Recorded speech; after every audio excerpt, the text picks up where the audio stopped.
Hello, and welcome back to my channel.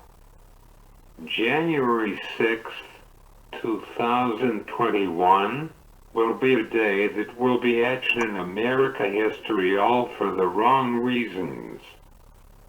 As the committee laid out publicly findings, I would like to tell you my take, then offer my own solutions to ensure that a day like that never happen again. First, I agree with Donald Trump that an election was, quote, stolen. He is 100% correct. We, however, differ on which election. He said the 2020 election, but I say it was 2016.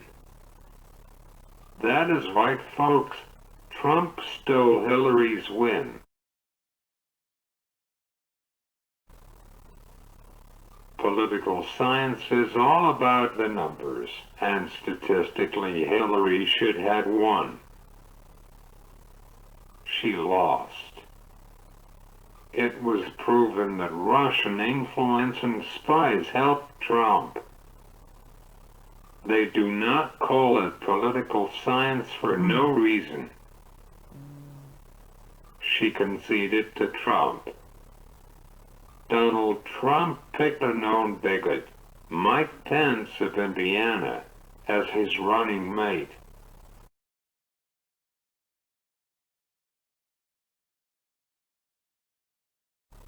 Mr. Pence, although he was smarter than Trump, was a dangerous man who should never been a heartbeat away from the presidency. As governor, in response to the 2015 Supreme Court decision that granted marriage equality for gays and lesbians, he signed the illegal law that allowed business owners to voluntarily violate couples' civil rights under the 14th Amendment. Pence then went on television trying to convince himself and the American people that he was doing the right thing. This man should have been barred from ever holding public office again. On January 20th, 2017, Donald Trump illegally took the oath of office.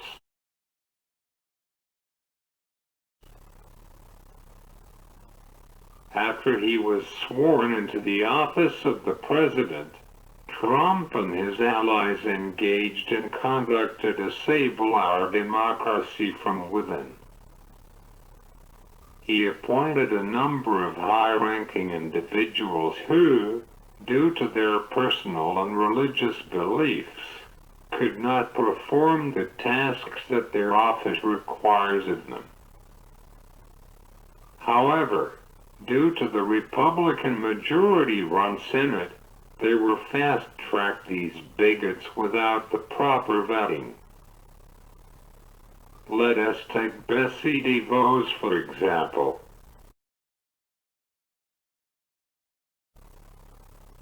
Ms. DeVos did not believe in public education, which is the backbone of democracy.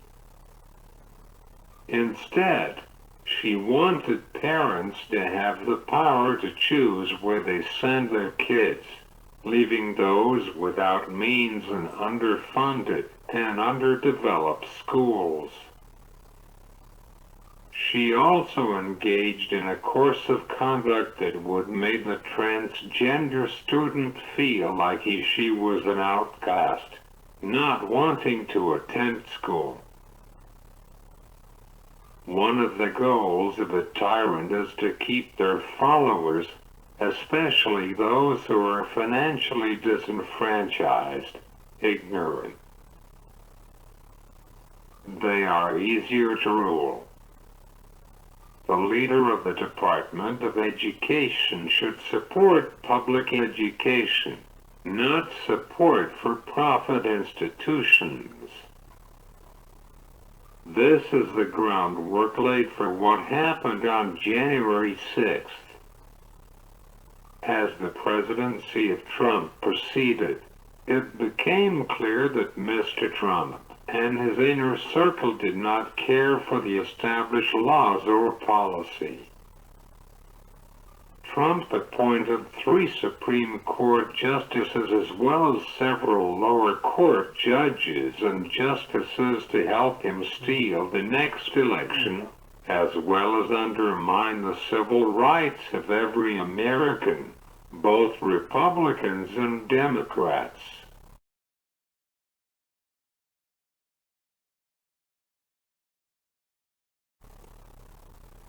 These justices should not even have a hearing. Do not forget President Obama nominated a highly respected Judge Neil Gorsuch, but the Senate did not give him a chance because it was a, quote, election year, and they, quote, wanted to give the American people a chance to weigh in. However, they rammed Amy Coney Barrett through with lightning speed in an election year. This was in hopes that if Trump's frivolous election lawsuits made it to the justices, the conservatives would rule in his favor. I still believe that Justice Barrett should step down. As he was doing that, he was making Mike Pence put on a front of fake patriotism.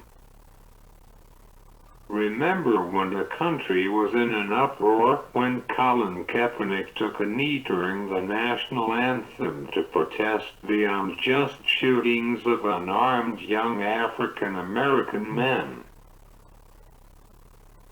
In solidarity, other National Football League players from other teams imitated Mr. Kaepernick's choice. One such team was the Indianapolis Colts. Instead of meeting with leaders of the African American community to discuss the issues, Mr. Pence, under the direction of Mr. Trump, left the game after the team knelt before the playing of the national anthem. This was prearranged and was an act of theater, pure and simple. Mr. Pence knew he was to cause a scene to distract the American people and played his part perfectly, or as Trump would say beautifully. When the hate shooting took place at the Tree of Life Synagogue in Squirrel Hill, a neighborhood of Pittsburgh, Pennsylvania, Trump tried to pay his respects.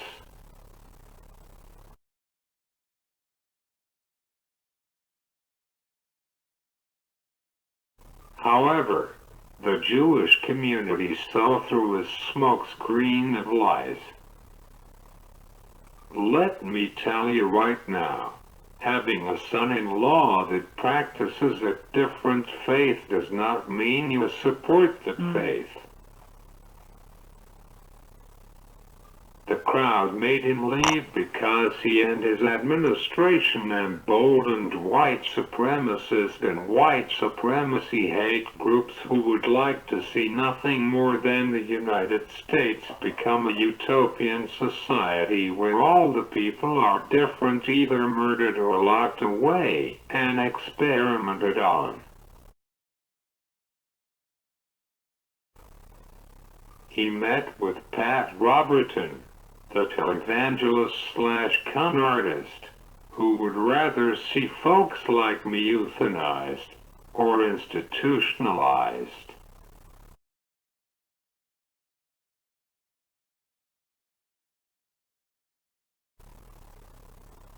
Folks, I truly believe that Mr. Robertson is a devil worshipper who is tricking what would be good Christians and defenders of God's holy word into being followers of the evil one. If Trump or any politician for that matter, is truly pro-flag, pro-democracy, they would do what it takes to ensure that equality is the law of the land. He was not. I would like you, the viewers, to notice something. I have yet to talk about the 2020 election and how Mr. Trump tried to steal it. It is because Trump had a plan and still is planning to destroy our democracy. He did not want to be president. He wanted to be king.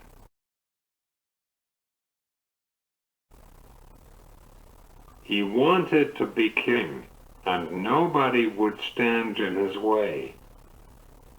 Speaker Pelosi recognized the trend that was happening and how Trump was not obeying the Constitution.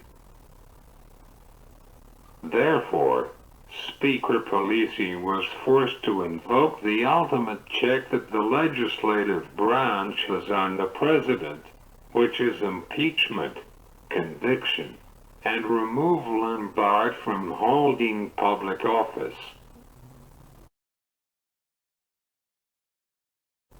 However, the Republicans in the Senate were so loyal to Donald Trump, they did not want to listen to the House presenters or even logic. They knew that Trump was guilty. Every person in the chamber knew he was guilty. They held a trial at night knowing that American people that they were representing were asleep. I would argue if the senators did their job, January 6th would be another day, not the day that we all now know. After the embarrassing acquittal, Speaker Pelosi hoped that the experience of being impeached would humble Trump, but it just emboldened him. Trump now thought he was untouchable. The House should have refilled charges, claiming that they could not present evidence crucial to their case. I heard the argument that it violates the double jeopardy clause of the Sixth Amendment, but I have to ask you if it was a predetermined verdict with very little evidence presented and no witness testimony under oath and subject to perjury. Can you even call it a trial?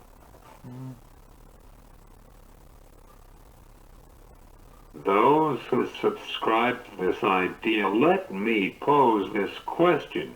Do you believe that Bill Cosby, the actor, should be set free even though he drugged and raped several women?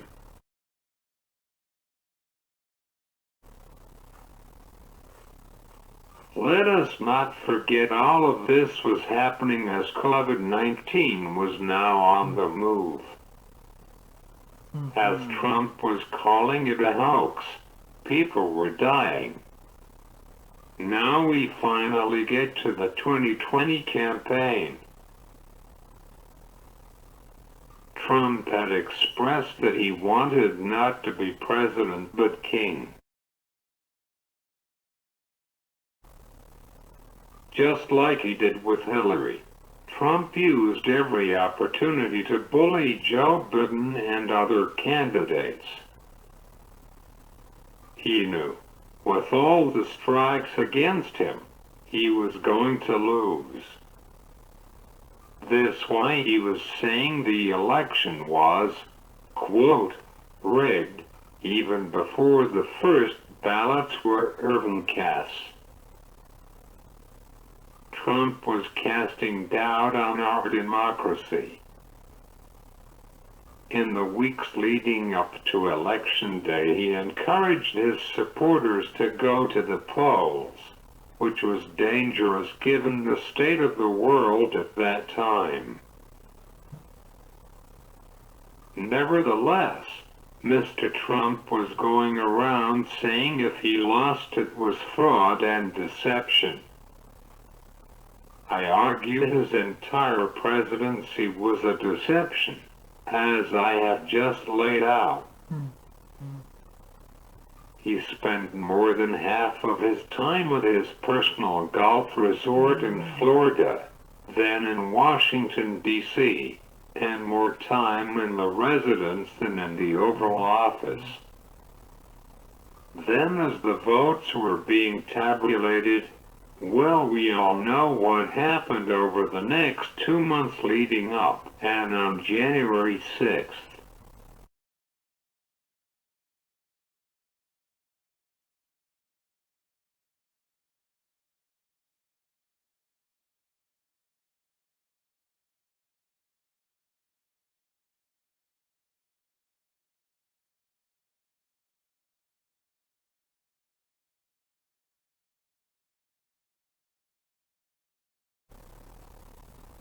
unlike the committee, who was to be, quote, politically correct, I can tell you how it is, without sugarcoating it. The mob was full of redneck stupid people who, because of our worthless public education system, believed that the vice president can overturn an election.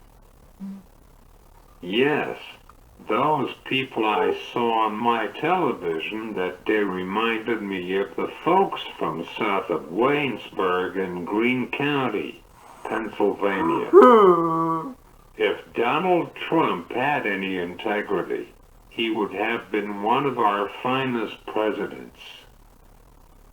He would be known for his accomplishments. He would have rejected bigotry, embraced equality, and not hid 2 ex-wives. Instead, he will be known as America's worst president. Donald Trump should be humiliated for causing the attack on our Capitol, causing damages, time, money, and lives.